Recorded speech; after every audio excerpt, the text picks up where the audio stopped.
Hello everyone and welcome back to my channel. I hope you all are okay. तो आज मैं start करने वाली हूँ क्लास 9th का chapter 6 that his lines and angle. Okay, तो देखो लाइंस एंड एंगल में मैं बहुत ही बेसिक से करवाऊंगी। अगर आपने पीछे का कॉन्सेप्ट आपका क्लियर नहीं है, आपको नहीं पता इसके बारे में कि लाइंस क्या होता है, एंगल क्या होता है, तभी भी आप लोग को परेशान नहीं होना है क्योंकि मैं बेसिक टू स्टैंडर्ड करवाऊंगी। ओके, तो देखो सबसे बेसिक में क्या आ जाता है, लाइंस लाइंस आता है, लाइन सेगमेंट होता है, रे होता है, कोलिनियर पॉइंट होता है, एंगल होता है। तो पहले हम लोग ये समझेंगे। अब देखो लाइन क्या होता है, ठीक है। अगर मैं यहाँ पे बनाऊं, बोले तुम लोग बोलोगे मैम ये लाइन आपने तो बना दिया लाइन, बट आपने 13 लाइन बनाया है, तो कोई बात नहीं, तुम लोग सीधा लाइन बनाओ। तो यहाँ पे क्या, ये मैंने लाइन बना दिया। अब देखो ये जो लाइन है इसे मैं क्या कर सकती हूँ, इस साइड से भी एक्सटेंड कर सकती हूँ, आगे फर्दर आगे बढ़ा सकती हूँ, और इस साइड से भी क्या कर सकती हूँ, फर्दर आगे बढ़ा सकती हूँ। तो ये आपको क्या हो गया, लाइन हो गया, जिसे मैं क्या कर सकती हूँ, राइट से भी आगे बढ़ा सकती हूँ, एक्सपेंड कर सकती हूँ, और लेफ्ट से भी क्या कर सकती हूँ, एक्सपेंड कर सकती हूँ। ठीक है, जितना तुम्हें मन करे उतना तुम एक्सपेंड कर लो। ठीक है, तो इसे क्या बोलेंगे, लाइन बोलेंगे। सिंपल है, आप इधर से भी एक्सपेंड कर सकते हो, आगे फर्दर जहां तक मन वहां तक करो, इस साइड से भी कर सकते हो। ठीक है, बट अब देखो ये लाइन तो समझ आ गया। अब लोग समझेंगे लाइन सेगमेंट क्या होता है। देखो लाइन सेगमेंट में कुछ कंडीशन है, कंडीशन नहीं सिंपल सा है। देखो ये आपने जो लाइन बनाया, इसमें मैं क्या करती हूँ, यहाँ पे मैं एंड पॉइंट बना देती हूँ। यहाँ पे मैंने एंड पॉइंट बनाया, यहाँ पे मैंने एंड पॉइंट बनाया, यानी कि यहाँ से स्टार्ट होगा और यहाँ पे खत्म होगा, यहाँ से स्टार्ट होगा यहाँ पे खत्म होगा। तो ये क्या हो जाएगा आपका लाइन सेगमेंट, जिसमें कितने एंड पॉइंट होते हैं, जिसमें 2 एंड पॉइंट होते हैं। ओके, अब तुम लोग बोलोगे मैम ये समझ आ गया लाइन सेगमेंट। अब देखो रे क्या होता है, रे देखो, रे है, रे तो ऐसे वाला रे नहीं है, ये है नॉर्मल रे। तो यहाँ पे अगर मैं बनाऊं, यहाँ पे ये रहा, यहाँ से मैंने स्टार्ट कर दिया। तो रे में क्या होता है, एक एंड पॉइंट होता है, यानी कि यहाँ से स्टार्ट हो रहा है, यहाँ से आगे फर्दर बढ़ते चला जाएगा, यहाँ से स्टार्ट होगा, यहाँ से आगे क्या होगा, फर्दर बढ़ेगा। ठीक है, बट लाइन सेगमेंट में क्या है, यहाँ पे भी एंडिंग पॉइंट है, यहाँ पे भी एंडिंग पॉइंट है, यानी कि ये इसके आगे नहीं बढ़ सकता। ओके, ये क्लियर है। उसके बाद आती है collinear point. Ma'am collinear point क्या होता है, ये मुझे बहुत टफ लगता है। तो मुझे टफ नहीं लगता, मैं आप लोग के बारे में बोल रही हूँ, आप लोग को टफ लगता होगा। तो कोलिनियर पॉइंट क्या होता है, देखो यहाँ पे बोल रहा है दो या दो से ज्यादा पॉइंट अगर एक लाइन पे लाई करता है तो उसे हम लोग क्या बोलेंगे, कोलिनियर पॉइंट बोलेंगे। देखो जैसे कि यहाँ पे बोलती हूँ, ये आपके पास क्या एक लाइन है, ठीक है, इस पे क्या हो रहा है, इस पे 2 या 2 से ज्यादा पॉइंट लाई कर रहा है, 1 2 3। तो ये कैसा लाइन होगा, ये कैसा पॉइंट होगा, ये कोलिनियर पॉइंट होगा। ठीक है, कोलिनियर पॉइंट क्या होता है, वैसा यानी कि 2 या 2 से ज्यादा पॉइंट एक लाइन पे लाई करेगा, उसे हम लोग क्या बोलेंगे, कोलिनियर पॉइंट बोलेंगे। ओके, ये क्लियर हो गया। उसके बाद आते हैं कॉन्करेंट पॉइंट। अब देखो कॉन्करेंट पॉइंट क्या होता है, ये होता है जैसे कि आपके पास क्या एक पॉइंट है, ठीक है, यहाँ पे बनाती हूँ पॉइंट, एक पॉइंट से क्या हो रहा है, बहुत सारा लाइन पास हो रहा है, एक पॉइंट से क्या हो रहा है, बहुत सारा लाइन पास हो रहा है, तो इसे हम लोग क्या बोलेंगे, कॉन्करेंट पॉइंट बोलेंगे। यानी कि एक पॉइंट से जब बहुत सारा लाइन पास हो तो उसे हम लोग क्या बोलेंगे, कॉन्करेंट पॉइंट बोलेंगे। ओके, ये क्लियर हो गया, ये समझ में आ रहा है। उसके बाद आती है एंगल। मैम एंगल क्या होता है, ये तो मुझे पता है, कुछ ना कुछ एंगल फॉर्म होता है, बट होता क्या है, कैसे हम लोग डिफाइन करेंगे। तो इसमें क्या बोलेंगे, जब 2 रे, जिसमें मैं बोल रही ये आपका एक रे हो गया, ये आपका 2 रे हो गया, 2 रे मतलब दूसरा रे हो गया। जब ये 2 रे एक पॉइंट पे मीट करता है, जब 2 रे एक पॉइंट पे क्या होता है, मीट करता है, तो वहां पे क्या होता है, वहां पे एक एंगल फॉर्म होता है। जब भी 2 रे एक पॉइंट पे मीट करेगा वहां पे क्या होता है, एंगल फॉर्म होता है। तो यहाँ पे क्या होगा, ये आपका एंगल फॉर्म होगा, कुछ भी एंगल हो सकता है, थीटा ले लो या 60 डिग्री, कुछ भी। ठीक है, थीटा को हम लोग क्या एंगल से ही रिप्रेजेंट करते हैं, 60 डिग्री हो गया, 45, कोई भी हो सकता है एंगल। ठीक है, तो ये समझ में आ गया आप लोगों को, लाइन क्या होता है, लाइन सेगमेंट क्या होता है, एंगल क्या होता है, collinear point and concurrent point. तो अब मैं आप लोगों को आगे बताती हूँ। तो अब हम लोग समझेंगे parallel line and transversal line. अब देखो पैरेलल लाइन क्या होता है, 2 लाइन है आपके पास, ठीक है, ये 2 लाइन कभी भी इंटरसेक्ट नहीं करेगा, उसे हम लोग क्या बोलते हैं, पैरेलल लाइन। वैसा लाइन जो क्या हो इंटरसेक्ट नहीं करे, इसे हम लोग क्या बोलेंगे, पैरेलल लाइन बोलेंगे। आप 3 लाइन भी बना सकते हो, 1 2 3, ये क्या होना चाहिए, इंटरसेक्ट नहीं करना चाहिए, तभी हम क्या बोलेंगे, इसे पैरेलल लाइन बोलेंगे। ओके, उसके बाद आता है ट्रांसवर्सल लाइन। ट्रांसवर्सल लाइन क्या होता है, देखो यहाँ पे देखो आपके पास क्या है, 2 पैरेलल लाइन है, ठीक है, 2 पैरेलल लाइन को क्या करेगा, एक लाइन इंटरसेक्ट करेगा, 2 पैरेलल लाइन को क्या करेगा, एक लाइन इंटरसेक्ट करेगा, तो इसे हम लोग क्या बोलते हैं, ट्रांसवर्सल लाइन। अब देखो ये जो लाइन है, जो लाइन इंटरसेक्ट कर रहा है, इस लाइन को हम क्या बोलेंगे, ट्रांसवर्सल लाइन, ट्रांसवर्सल लाइन। ठीक है, ये क्लियर हो गया पैरेलल ट्रांसवर्सल लाइन क्या होता है। उसके बाद देखो मैंने एंगल के बारे में आपको बताया था, एंगल क्या होता है। अब यहाँ पे आता है टाइप्स ऑफ एंगल। एंगल के भी कुछ टाइप्स होते हैं, जिसमें से फर्स्ट हो गया आपका acute angle, obtuse angle, straight angle, right angle, reflex angle, complete angle. अब देखो एक्यूट एंगल क्या होता है, वैसा एंगल जो क्या हो 0 डिग्री से बड़ा हो और 90 से कम हो, जो क्या हो 0 से बड़ा हो और 90 से कम हो। जैसे कि मैं ये बनाती हूँ ये रहा आपका, ठीक है। ये क्या, ये समझो 45 डिग्री हो गया, तो ये क्या, ये 0 से तो बड़ा ही है ना, और 90 से क्या कम है, तो ये सब क्या हो जाएगा एक्यूट एंगल। जैसे कि तुम्हारा 60 डिग्री हो गया, फिर तुम ले लो 75 डिग्री, 80 डिग्री, तो ये सब क्या हो जाएगा, ये सब आपका हो जाएगा एक्यूट एंगल। ओके, जो क्या होना चाहिए, 0 डिग्री से बड़ा होना चाहिए और 90 से कम होना चाहिए, इसे हम लोग क्या बोलेंगे, एक्यूट एंगल। अब उसके बाद आते हैं ऑब्ट्यूस एंगल पे। ऑब्ट्यूस एंगल क्या होता है, जो 90 से बड़ा होगा और 180 से कम होगा। 90 से बड़ा होगा, 180 से कम होगा। याद करो तुम लोग, ये कुछ ऐसा बनता था ना, 90 से बड़ा तो 120 ले सकते हैं, फिर यहाँ पे ले लो 100 ले सकते हैं, 100 डिग्री हो गया, ठीक है, 110 डिग्री हो गया, ठीक है। तो ये सब क्या हो जाएगा, ऑब्ट्यूस एंगल, जो 90 से बड़ा हो और 180 से कम हो। उसके बाद आते हैं स्ट्रेट एंगल। अब देखो स्ट्रेट एंगल क्या होता है, जो 180 डिग्री बनाए, जैसे कि ये स्ट्रेट है, ये स्ट्रेट पे ही तो 180 डिग्री बनता है। स्ट्रेट पे क्या बनता है, 180 डिग्री बनता है, इससे बोला जाता है स्ट्रेट एंगल। उसके बाद आते हैं right angle. Right angle, right angle क्या होता है, 90 डिग्री। राइट एंगल देख लो, ऐसे बनता है ना स्ट्रेट, ये यहाँ पे क्या बनेगा, राइट एंगल बनेगा। राइट एंगल क्या होता है, 90 डिग्री। उसके बाद आता है रिफ्लेक्स एंगल। रिफ्लेक्स एंगल क्या होता है, जो 180 से बड़ा होता है और 360 से कम होता है, मोर देन 180 लेस देन 360, उसे हम लोग क्या बोलेंगे, रिफ्लेक्स एंगल बोलेंगे। जैसे कि 180 से बड़ा क्या ले सकते हो आप, 190 ले लो, ठीक है, 90 ले लो, फिर 195 आ जाएगा, और भी कोई भी नंबर ले लो, 200 आ गया, फिर 300 आ गया, ठीक है। ये सब डिग्री क्या हो जाएगा, ये सब रिफ्लेक्स एंगल होगा, 180 से बड़ा, 360 से कम। उसके बाद आता है कंप्लीट एंगल। कंप्लीट एंगल किसे बोलेंगे, 360 डिग्री को। ये क्या होता है, कंप्लीट एंगल होता है, यहाँ पे हुआ, ठीक है, यहाँ से कि यहाँ तक, ये क्या होता है, कंप्लीट एंगल होता है। ओके, तो ये समझ आ गया एंगल के बारे में। देखो मैं बहुत ही बेसिक बता रही हूँ, आप लोग अगर पीछे का नहीं भी पढ़ा होगा आप लोगों ने, तभी भी आप लोग को समझ में आ जाएगा। ओके, तो अब मैं आप लोग को आगे बताती हूँ। तो अब हम लोग समझेंगे एडजेसेंट एंगल। अब देखो एडजेसेंट एंगल क्या होता है, इसमें लिखा हुआ two angle are said to be adjacent if they have common vertex, common arm, non common arm on the opposite side. इसमें बोल रहा है दो एंगल को कब हम लोग एडजेसेंट एंगल बोलेंगे।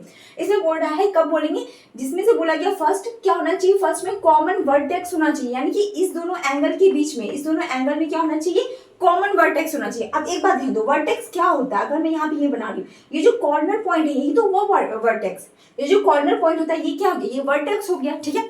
अब इसमें बोल रहा है ये जो दो आपके पास एंगल है इसका क्या होगा, कॉमन वर्टेक्स होगा। वर्टेक्स क्या होगा, कॉमन होगा। अब एक बात ध्यान दो, ये जो आपके पास एक एंगल बन रहा है, ये दो एंगल बन रहा है, इस दोनों का वर्टेक्स तो यही हुआ ना, इस दोनों का वर्टेक्स क्या हो गया, ये हो गया, तो वर्टेक्स क्या हो गया, कॉमन हो गया, ठीक है। यहाँ मैं लिखती हूँ कॉमन, ये कॉमन हो गया, ठीक है, वर्टेक्स लिखती हूँ, सॉरी वर्टेक्स। उसके बाद आते हैं, चलो ये तो हो गया, इसे मैं टिक करती हूँ। उसके बाद बोला कॉमन आर्म, आर्म भी कॉमन होना चाहिए। आर्म क्या होगा, ये आपका क्या हो गया, आर्म हो गया, ये क्या हो गया आपका आर्म हो गया। अब इस साइड ध्यान दो, ये आपके पास एक एंगल बन रहा है, ये आपके पास एक एंगल बन रहा है। अब ये जो लाइन है ये क्या हो गया, आर्म हो गया, ये क्या है, कॉमन है, इस वाले एंगल का भी और इस वाले एंगल का भी, तो यहाँ पे क्या हो गया, कॉमन आर्म भी हो गया, ठीक है। उसके बाद थर्ड में क्या बोल रहा है, थर्ड में बोल रहा है non common arm on the opposite side, यानी कि जो नॉन कॉमन आर्म है, नॉन कॉमन आर्म कौन सा हो गया, एक तो ये हो गया, एक ये हो गया, ये दोनों क्या होना चाहिए, अपोजिट साइड होना चाहिए। अब देखो इसके क्या अपोजिट तो है, ये इधर है, ये इधर है, ठीक है। तो ये क्या, ये थर्ड लाइन भी फुलफिल कर रहा है, तो इसका क्या मतलब, इसका मतलब ये एंगल क्या हो गया, एडजेसेंट एंगल हो गया, ठीक है। देखो कभी भी आपको देखना है कि कोई भी एंगल एडजेसेंट एंगल है कि नहीं है, तो आपको क्या करना है, बस ये तीन चीज देखना है। फर्स्ट क्या होना चाहिए, कॉमन वर्टेक्स होना चाहिए, सेकंड कॉमन आर्म होना चाहिए, थर्ड क्या होना चाहिए, non common arm opposite side होगा। ओके, तो ऐसे आप लोग पता कर सकते हो एडजेसेंट एंगल। ओके, तो ये समझ आ गया एडजेसेंट एंगल क्या होता है। उसके बाद देखो, अब देखो एडजेसेंट एंगल में क्या होता है, हमेशा दो एंगल बनेगा, दो एंगल बनेगा तभी तो इसमें क्या बनेगा, कॉमन वर्टेक्स बनेगा, कॉमन आर्म बनेगा, ठीक है। तो एडजेसेंट एंगल में क्या होता है, हमेशा दो एंगल होता है, तो ये याद रखना। उसके बाद आती है कॉम्प्लीमेंट्री एंगल, सप्लीमेंट्री एंगल। अब देखो कॉम्प्लीमेंट्री एंगल क्या होता है, देखो दो एंगल का सम, अगर मैं बोलूं यहाँ पे क्या आपके पास दो एंगल है, ठीक है, दो एंगल का सम कितना होना चाहिए, 90 के इक्वल होना चाहिए। दो एंगल का सम क्या होगा, 90 के इक्वल हो गया, तो वो क्या हो जाएगा, कॉम्प्लीमेंट्री एंगल हो गया। जैसे कि यहाँ पे मैं लेती हूँ 40 डिग्री, ये लेती हूँ मैं 50 डिग्री, तो ये क्या आ गया, 90 डिग्री आ गया ना, तो ये दोनों क्या हो जाएगा, कॉम्प्लीमेंट्री एंगल होगा, ठीक है। वैसा दो एंगल जिसका सम क्या हो 90 के इक्वल हो, तो वो क्या हो जाएगा, कॉम्प्लीमेंट्री एंगल। अब इसकी बात आती है सप्लीमेंट्री एंगल क्या होता है, वैसा दो एंगल जिसका सम क्या हो 180 के इक्वल हो, वैसा दो एंगल जिसका सम क्या हो 180 के इक्वल हो। एक ले लो 100, एक लेती हूँ मैं 80, तो क्या हो गया 180 के इक्वल हो गया। तो ये क्या हो जाएगा सप्लीमेंट्री एंगल होगा। तो इस सब में यानी कि adjacent angle, complementary angle, supplementary angle, ये सब में क्या हो रहा है, दो एंगल के बारे में बात किया जा रहा है। ओके, तो ये याद रखना। ओके, तो अब मैं आप लोगों को आगे बताती हूँ। तो अब हम लोग समझेंगे एंगल बाइसेक्टर। अब देखो बाइसेक्टर जब भी लिखा हो यानी कि दो इक्वल पार्ट में डिवाइड कर रहा है, ठीक है। बाइसेक्टर जब भी लिखा हो तो इसका क्या मतलब, दो इक्वल पार्ट में डिवाइड कर रहा है। अब यहाँ पे एंगल बाइसेक्टर का क्या मतलब, यहाँ पे आपके पास एंगल बना हुआ है, ठीक है, बट यहाँ पे लिखा हुआ एंगल बाइसेक्टर, यानी कि ये जो आपके पास दो एंगल है ये दोनों क्या हो रहा है, इक्वल पार्ट में डिवाइड हो रहा है। ये क्या हो रहा है, इक्वल पार्ट में डिवाइड कर रहा है। यानी कि अगर ये जो यहाँ पे जो एंगल है, अगर ये एंगल 30 डिग्री बन रहा है तो ये भी एंगल क्या बनेगा, 30 डिग्री ही बनेगा, ठीक है। दोनों एंगल क्या होगा, सेम होगा। क्यों सेम होगा, क्योंकि यहाँ पे लिखा हुआ एंगल बाइसेक्टर। तो जब भी एंगल बाइसेक्टर लिखा हो तो आप समझ जाना दोनों एंगल क्या होगा, सेम होगा, ठीक है। तो यहाँ पे मैंने लिखा A B D, angle A B D किसके equal, angle C B D के, ठीक है। या आप इसे ऐसे भी लिख सकते हो, ये जो आपके पास ए बी सी है, ये जो पूरा है, ठीक है, पूरा है, ये क्या हो जाएगा, डबल हो जाएगा किसके, ए बी डी के। ये जो ए बी डी की क्या हो जाएगा, डबल हो जाएगा क्या, ये पूरा क्या हो जाएगा, इसका डबल ही होगा ना, इसका, ये दोनों क्या इक्वल है, तो इसे आप ऐसे भी लिख सकते हो। उसके बाद आते हैं एंगल ऑन स्ट्रेट लाइन, यानी कि स्ट्रेट लाइन पे क्या बनता है, एंगल बनता है। तो देखो यहाँ पे जो स्ट्रेट लाइन है, स्ट्रेट लाइन पे क्या बन रहा है, एंगल बन रहा है, ठीक है। और मुझे पता है स्ट्रेट लाइन कितना एंगल फॉर्म करता है, 180 डिग्री फॉर्म करता है, ठीक है। अब जब भी स्ट्रेट लाइन पे कोई भी कितना भी एंगल बने उसका सम क्या होगा, 180 के इक्वल होगा। तो यहाँ पे क्या है, यहाँ पे दिया हुआ आपके पास ए बी सी डी, ये सब क्या है आपके पास एंगल दिया गया। तो यहाँ मैं लिखूंगी A plus B plus C plus D, ये किसके इक्वल होगा, 180 के इक्वल होगा। क्यों होगा 180 के इक्वल, क्योंकि ये क्या स्ट्रेट लाइन पे बना हुआ है, इसलिए क्या होगा, ये 180 के इक्वल होगा। ओके, तो ये समझ आ गया। स्ट्रेट लाइन पे जब भी कोई भी क्वेश्चन बन, जैसे एक मैं बता देती हूँ वैसे एक क्वेश्चन, जैसे यहाँ पे ऐसे बना हुआ आपके पास, ठीक है, यहाँ पे आपके पास दे दिया जाएगा 120, ठीक है, और आपसे पूछा जाएगा यहाँ पे x दिया गया, आपको बताना है इसकी वैल्यू क्या होगी। क्योंकि ये क्या स्ट्रेट लाइन पे है तो मुझे पता है क्या करना है, 120 प्लस एक्स इक्वल टू 180, ये क्या होगा 180 के इक्वल होगा। तो x क्या हो जाएगा, 180 माइनस 120, ठीक है। तो x क्या हो जाएगा आपके पास 60 डिग्री, ठीक है, ठीक है। तो ऐसे आप लोग क्या कर सकते हैं, निकाल सकते हो। तो अब मैं आप लोग को आगे बताती हूँ। तो अब हम लोग समझेंगे linear pair and vertically opposite angle. अब देखो लीनियर पेयर क्या होता है, इसमें लिखा हुआ है लीनियर पेयर। अब देखो एक चीज नोटिस करो, लीनियर में अगर मैं यहाँ तक देखो तो क्या है, लाइन है, तो मुझे क्या करना है, एक लाइन बनाना है, एक लाइन मैंने बना दिया, ठीक है। उसके बाद क्या बोल रहा है, पेयर, ठीक है, पेयर। तो किस चीज का पेयर, एंगल का पेयर, ठीक है, एंगल का पेयर में बनाती हूँ ए, इसे मैं लिखती हूँ बी, ठीक है। यानी कि बोल रहा है एक लाइन पे, ठीक, एक लाइन पे क्या करना, मुझे दो एंगल बनाना है और उस दो एंगल का सम क्या होना चाहिए, 180 डिग्री होना चाहिए। तो उसे हम लोग क्या बोलेंगे, लीनियर पेयर बोलेंगे, ठीक है। यानी कि a प्लस बी, इसका सम क्या होगा 180 डिग्री, तो इसे हम क्या बोलेंगे, लीनियर पेयर बोलेंगे, ठीक है। सिंपलेस्ट फॉर्म में समझिए, एक आपके पास स्ट्रेट लाइन है, स्ट्रेट लाइन पे आपको क्या करना है, दो एंगल बनाना है और इस दो एंगल का सम क्या होना चाहिए, 180 डिग्री होना चाहिए। तो उसे हम लोग क्या बोलेंगे, लीनियर पेयर बोलेंगे। बहुत ही सिंपल है, ठीक है। उसके बाद आते हैं vertically opposite angle. Vertically opposite angle क्या होता है, यहाँ पे मैं लिखती हूँ 1, इसे 2 देती हूँ 3 4। अब देखो ये क्या है, यहाँ पे चार एंगल बन रहा है ना, जब भी दो लाइन है, एक ये लाइन है और ये लाइन है, जब मैं दो लाइन को इंटरसेक्ट करूंगी तो कितना एंगल फॉर्म होगा, 4, 1 2 3 4, ठीक है, चार एंगल फॉर्म हुआ। अब ये जो चार एंगल फॉर्म हुआ इसमें क्या बोला, जो वर्टिकल यानी कि जो अपोजिट एंगल है वो क्या होगा, इक्वल होगा। यानी कि ये 1 के अपोजिट क्या है, 2 है, 3 के अपोजिट क्या है, 4 है, यानी कि एंगल 1 किसके इक्वल होगा, एंगल 2 के इक्वल होगा। वैसे एंगल 3 किसके इक्वल होगा, एंगल 4 के इक्वल होगा। बस इतना ही कहना है वर्टिकली अपोजिट एंगल का। जैसे कि अगर क्वेश्चन में दे दिया जाए ऐसे रहा और यहाँ पे आपके पास दे दिया जाए सपोज करके मैं दे दूँ 40 डिग्री, ठीक है, कुछ भी दे दो, यहाँ पे मैं दे दूँ 60 डिग्री, ठीक है, यहाँ मैं 90 डिग्री देती हूँ। तो यहाँ पे ऐसे मैंने दिया है, ऐसे मत ये सोचना कि स्ट्रेट लाइन है मैम आपको तो 180 बनाना चाहिए, तो बस मैंने ऐसे रैंडम दिया। और आपसे पूछा जाए इसका एंगल और इसका एंगल, तो आप बता सकते हो इससे डायरेक्ट अपोजिट एंगल क्या हो जाएगा, ये 40 है तो ये भी क्या होगा 40 होगा, ये 90 तो ये भी क्या होगा 90 ही होगा। ओके, ये बस मैंने रैंडम बनाया है। ओके, तो अब देखो ये समझ आते हो आप लोग को लीनियर एंगल में बोल रही हूँ, linear pair and vertically opposite angle. तो अब मैं आप लोग को आगे बताती हूँ। तो अब हम लोग समझेंगे कुछ बेसिक कॉन्सेप्ट। ओके, तो देखो बेसिक कॉन्सेप्ट में मैंने ट्रांसवर्सल लाइन बना दिया है, जो आप लोग को मैंने बताया क्या होता है, दो पैरेलल लाइन को एक लाइन इंटरसेक्ट करता है, वो जो लाइन इंटरसेक्ट करता है उसे क्या बोलते हैं, ट्रांसवर्सल लाइन बोलते हैं। ओके, अब यहाँ पे कुछ एंगल बन रहा है, देखो 1 2 3 4 5 6 7 8, ये कुछ एंगल बन रहा है, ठीक है। अब मुझे बताना चाहिए किस एंगल को क्या बोलते हैं, ठीक है। तो यहाँ पे मैंने लिखा लिखा है। अब तुम लोग बोलेगे मैम ये आपने क्या लिख दिया, ठीक है, ए आई, उसके बाद ए, तो यहाँ पे लिखा हुआ अल्टरनेट इंटीरियर एंगल, ठीक है, अल्टरनेट एक्सटीरियर एंगल, को इंटीरियर एंगल, को exterior angle, vertically opposite angle, फिर कोरस्पॉन्डिंग एंगल, ठीक है, तो कंफ्यूज मत होना, ठीक है।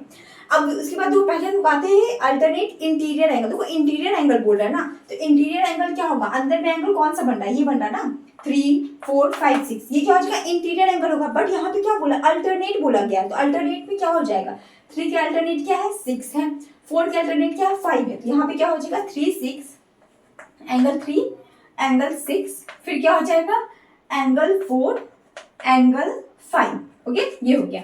उसके बाद आते हैं हम लोग अल्टरनेट एक्सटीरियर एंगल, बाहर वाले एंगल पे आ जाओ, तो क्या हो जाएगा 1, 2, 7, 8, तो यहाँ पे क्या बोल रहा है अल्टरनेट एक्सटीरियर एंगल, तो क्या हो जाएगा 1 के अल्टरनेट क्या है 8, 2 के अल्टरनेट क्या है 7, तो 1, एंगल 8, फिर क्या हो जाएगा एंगल 2, एंगल 7, ओके।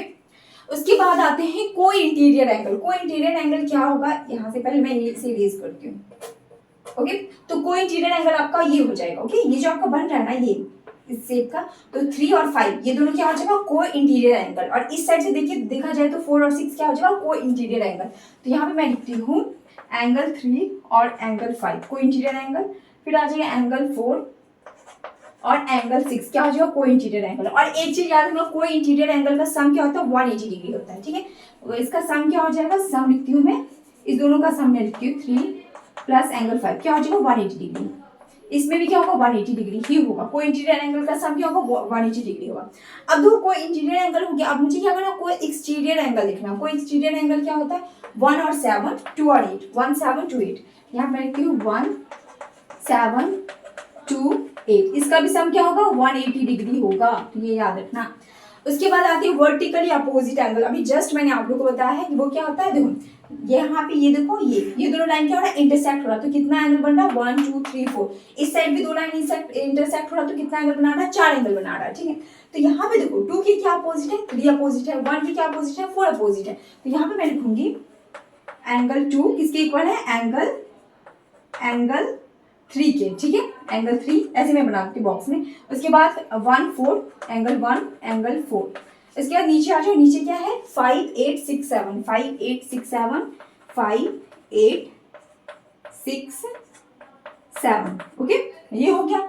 उसके बाद आते हैं क्रॉसपॉन्डिंग एंगल, ये हो गया क्लियर। अब देखो क्रॉसपॉन्डिंग एंगल क्या होगा, जैसे ये जो आपके पास दिया गया, एक मिनट में यहाँ लिखती हूँ, ये 1 और 3 ये क्या हो जाएगा आपको क्रॉसपॉन्डिंग एंगल हो जाएगा, इसका ऊपर वाला एंगल और इसके नीचे वाला एंगल, यानी कि 1, 5, 2, 6, 1, 5, 2, 6, यहाँ पे लिखती हूँ 1, एंगल 1, एंगल 5, एंगल 2, एंगल 6, ठीक है। यहाँ पे क्या हो गया 1, 5, 2, 6, ये क्या हो जाएगा क्रॉसपॉन्डिंग एंगल। अब यहाँ पे भी तो हो रहा है 3, 7, 4, 8, 3, 7, 4, 8, यहाँ पे हो गया एंगल 3, एंगल 7, 3, 7, 4, 8, ओके, ये क्या हो जाएगा आपका क्रॉसपॉन्डिंग एंगल, ओके। तो ये था बेसिक वे, मैंने आप लोग को बता दिया है, क्योंकि ये भी जब आप लोग क्वेश्चन सॉल्व करोगे तो कुछ भी क्वेश्चन ऐसा रहता है जिसमें आप लोग को ये भी यूज करना पड़ सकता है, ओके। तो ये मैंने बता दिया आप लोग को, अब मैं आप लोग को आगे बताती हूँ। तो अब हम लोग समझेंगे ये क्वेश्चन, उसके बाद थ्योरम। अब देखो ये क्वेश्चन में क्या दिया गया है, इसमें आपको क्या करना है, पहले तो देखो इसमें आपको क्या करना है सी फाइंड करना है, ठीक है। तो कैसे फाइंड करेंगे ये देखते हैं। अब देखो एक बार ध्यान दो, ये क्या आपके पास स्ट्रेट लाइन है, ठीक है, और मैंने बताया था स्ट्रेट लाइन पे कितना एंगल फॉर्म होता है 180 डिग्री फॉर्म होता है, ठीक है, इतना मुझे पता है। तो मैं इसे ऐसे लिख सकती हूँ x plus 2x plus 3x equal to 180 degree, ठीक है। इस तीनों एंगल का सम क्या होगा 180 के इक्वल होगा। अब यहाँ पे क्या आ जाएगा 3 + 2 5 1 6, तो 6x इक्वल टू 180 डिग्री हो गया। तो x क्या आ जाएगा, x आ जाएगा आपके पास 6 3 जा 18 यानी कि 30 डिग्री, x 30 आ गया, ठीक है। अब जब x 30 आ गया तो ये क्या हो जाएगा, ये 30 हो जाएगा, ये क्या हो जाएगा 2x है ना तो 60 हो जाएगा, ये क्या 3x है तो ये क्या हो जाएगा 90 हो जाएगा। अब ये तो हो गया, ये काम तो हो गया। अब मुझे क्या करना, मुझे तो c फाइंड करना है। अब इसे ध्यान दो, ये क्या आपके पास स्ट्रेट लाइन है, जब ये स्ट्रेट लाइन है तो ये क्या होगा, ये 180 डिग्री फॉर्म करेगा। तो यहाँ पे मैं लिखूंगी एंगल कुछ भी मान लो 90 plus c equal to 180 degree, ठीक है। तो यहाँ पे क्या हो जाएगा c इक्वल टू 180 माइनस 90, ठीक है। इसे मैं स्ट्रेट समझो, ये स्ट्रेट लाइन ही है, ऐसे है, ठीक है। तभी यहाँ पे क्या होगा 90 डिग्री फॉर्म होगा ना, ये स्ट्रेट रहेगा तभी तो यहाँ पे 90 डिग्री फॉर्म होगा, ठीक है। तो यहाँ पे क्या हो जाएगा 90 डिग्री, यानी कि c का वैल्यू क्या आ गया 90 डिग्री, ठीक है। तो ऐसे आप लोग क्या कर सकते हो, फाइंड कर सकते हो c का वैल्यू, ये आ गया आपका 90 डिग्री। तो ये क्लियर हो गया। अब हम लोग समझेंगे ये थ्योरम। अब देखो इस थ्योरम में क्या बोल रहा है, line which are parallel to the same line are parallel to each other. ठीक है, इसमें बोल रहा है ये जो आपके पास एल दिया गया, एल किसके पैरेलल है, एम के पैरेलल है, एम किसके पैरेलल है, एन के पैरेलल है, तो एल भी किसके पैरेलल होगा, एन के पैरेलल होगा। ये आपको क्या करना, प्रूव करना है। अब तो गिवन क्या दिया हुआ, गिवन मैं लिखती हूँ, गिवन है मेरे पास एल पैरेलल टू एम और एम पैरेलल टू एन। ठीक है, ये गिवन है। अब टू प्रूव में मैं लिखती हूँ, टू प्रूव, मुझे प्रूव क्या करना है, एल किसके पैरेलल होना चाहिए, एन के, तो एल पैरेलल टू एन। ठीक है, अब मैं यहाँ पे क्या करती हूँ, प्रूव करती हूँ। अब देखो यहाँ पे है एल पैरेलल टू एन, तो L parallel to N, M, तो जब एल एम के पैरेलल होगा तो यहाँ पे देखो ये जो एंगल दिया गया, एंगल 1 और 2 ये दोनों इक्वल होगा बाय कोरस्पॉन्डिंग एंगल, तो यहाँ पे मैं लिखूंगी angle 1 equal to angle 2 by corresponding angle, equation 1। फिर देखो सेकंड पे आते हैं M parallel to N, M parallel है किसके, एन के, तो ये एंगल इक्वल होगा एंगल 2 और 3 बाय कोरस्पॉन्डिंग एंगल, तो angle 2 equal to angle 3 by corresponding angle. अब मुझे क्या करना है, फ्रॉम 2 and 1, मुझे 1 और 2 इक्वेशन को लेना है, तो यहाँ पे मैं क्या करूंगी, 1 एंगल 1 इक्वल टू एंगल 3, यहाँ पे क्या हो जाएगा, एंगल 1 एंगल 3 के इक्वल हो जाएगा, क्योंकि देखो एंगल 1 एंगल 2 के इक्वल है, 2 से 2 क्या हो जाएगा, हट जाएगा, तो यहाँ पे क्या हो जाएगा, एंगल 1 एंगल 3 के इक्वल हो जाएगा। अब इस साइड दो, जब यहाँ पे एंगल 1 यहाँ पे एंगल 3 के इक्वल है, जब यहाँ पे एंगल इक्वल हो गया, ठीक है, एंगल कब, कोरस्पॉन्डिंग एंगल कब इक्वल होता है, जब दो लाइन क्या होता है, पैरेलल होता है, तो यहाँ पे कोरस्पॉन्डिंग एंगल इक्वल हो रहा है, तो इसका क्या मतलब, एल किसके पैरेलल है, एन के पैरेलल है, इसका क्या मतलब, एल किसके पैरेलल हो गया, एन के पैरेलल हो गया। और यही मुझे क्या करना था, प्रूव करना था। देखो यही मुझे प्रूव करना था ना, तो ये आपका प्रूव आ गया। ठीक है, बस आपको सिंपल से समझना है, ये प्रूव करने पूछा नहीं, ये प्रूव करने के लिए नहीं पूछता है, बस आप लोग ये समझना, अगर ये लाइन इसके पैरेलल है और ये लाइन इसके पैरेलल है, तो एल भी क्या होगा, एन के पैरेलल होगा। ठीक है, बस आप लोग को इतना समझना है। तो इस चैप्टर में मेनली जो आप लोग का सबसे इंपॉर्टेंट चीज था वो था आप लोग का vertically opposite angle, linear pair, angle bisector, ये सब कॉन्सेप्ट था। ठीक है, तो अब मैं आप लोग को इसके बाद एक दो क्वेश्चन करवाती हूँ, उसके बाद ये चैप्टर ओवर हो जाएगा। ओके, तो अब हम लोग समझेंगे ये क्वेश्चन। अब देखो इसमें क्या बोला गया है, in figure 6.14 lines X Y and M Y intersect at O if angle P O Y equal to 90 degree and A ratio B equal to 2:3 find C. ठीक, इसमें बोला गया आपके पास दो लाइन दिया गया है जो क्या हो रहा है, इंटरसेक्ट हो रहा है, जैसे कि एक्स वाई और एम एन, ये क्या हो रहा है, इंटरसेक्ट हो रहा है, और यहाँ पे एक एंगल दिया गया है पी ओ वाई कितना बन रहा है, 90 डिग्री, तो ये 90 डिग्री लिख देती हूँ मैं, और ए रेशियो बी क्या दिया गया, 2:3, यानी कि ए की वैल्यू क्या होगी 2, जब भी रेशियो में रहता है तो मैं क्या मान लेती हूँ, एक्स मान लेती हूँ, यहाँ पे 2x हो जाएगा, b क्या हो जाएगा आपके पास 3x हो जाएगा। ठीक है, आपको क्या करना है, c की वैल्यू फाइंड करनी है। ठीक है, तो निकाल लेते हैं, चलो यहाँ पे लिखते हैं, ये आपका हो गया X Y is a straight line. ठीक है, एक्स वाई क्या स्ट्रेट लाइन है। अब यहाँ पे जितना भी एंगल बनेगा, ठीक है, ऊपर जितना एंगल बनेगा सब क्या होगा, 180 के इक्वल होगा, तो यहाँ मैं लिखूंगी एंगल एक्स, यहाँ पे आपका सी, यहाँ पे इसे मैं मान लेती हूँ, एक मिनट इस वाले एंगल को रहने दो, इसे बी मानती हूँ, ये आपका बीच में हो गया ओ। ठीक है, तो X O M plus angle, ये आपका हो गया एम ओ पी एंगल, फिर आप मान लो पी ओ वाई किसके इक्वल होगा, 180 के इक्वल होगा।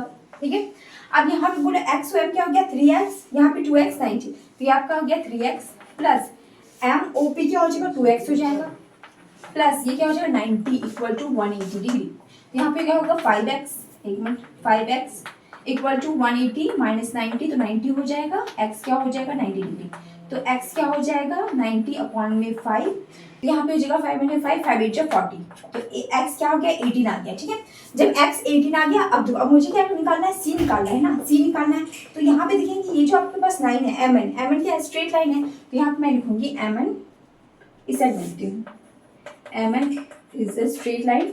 जब एम एन स्ट्रेट लाइन है तो यहाँ पे एंगल क्या बनेगा 180, यानी कि ये पूरा 180 बनेगा, तो angle B plus C equal to 180 लिखती हूँ मैं, angle B plus angle C equal to 180 degree. Angle B क्या है आपके पास, एंगल बी क्या दिया गया 3x, अब देखो 3x दिया गया है ना, 3x प्लस सी, सी तो आपको निकालना है इक्वल टू 180 डिग्री। अब देखो x का वैल्यू तो निकल चुका है ना, 18 है, तो मल्टीप्लाई करते हैं 3 से, तो 3 4 यहाँ पे हो जाएगा 54 plus C equal to 180 degree, तो सी क्या आ जाएगा आपके पास 180 माइनस 54, तो सी हो जाएगा 5, यहाँ पे हो जाएगा 125, ओके, ओ सॉरी 126, तो यहाँ पे क्या हो जाएगा आपका 126। ठीक है। तो ये रहा आपका सी का वैल्यू, और आपसे क्या पूछा गया था, सी का वैल्यू ही आपको निकालना था। तो ये है आपका सी का वैल्यू, और जो रेस्ट क्वेश्चन बच रहा है वो आप लोगों को सॉल्व करना है। और इससे रिलेटेड कोई भी डाउट है तो आप लोग कमेंट सेक्शन में पूछ सकते हो या मुझे मेल भी कर सकते हो। ओके, सो यहाँ पे चैप्टर ओवर हो रहा है। Okay, thank you so much.